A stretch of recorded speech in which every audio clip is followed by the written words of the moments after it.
విజయవాడలో ప్రారంభించినప్పుడు 150 మందితోటి Janasena party register చేస్తే చచ్చిపోవడానికైనా సిద్ధపడతాను కానీ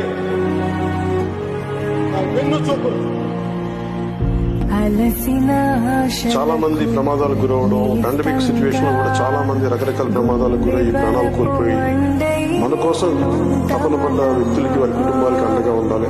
క్రియాశీలక సభ్యత్వం తీసుకునే సమయంలో వారికి ఏదైనా బీమా పథకం అమలు చేయొచ్చు, దాని మీద సాధ్యాసాధ్యాలు చూడండి అంటే అందరూ పెద్ద ఉద్యమంలాగా చేపట్టి గుర్తించాలి. కొత్త తరం నాయకుల్ని తయారు చేయడమే జనసేన తదుపరి దశ ప్రయాణం. ప్రతి కార్యకర్తని కేపబుల్, ఎథికల్ లీడర్స్ గా తీర్చిదిద్దే ఒక ఖచ్చితమైన వ్యవస్థని నిర్మించబోతున్నాం. ప్రతి క్రియా సభ్యుడికి ఒక యాక్సిడెంటల్ డెత్ క్లెయిమ్ ని, ఇన్సూరెన్స్ ని కల్పిస్తాం. సభ్యుడిగా మొదలుపెట్టి నిబద్ధతతో భాగస్వామ్యమై ప్రతి జన సైనికుడు, వీర మహిళ శక్తివంతమైన నాయకులుగా ఎదిగే పరిణామ క్రమమే మన దిశ.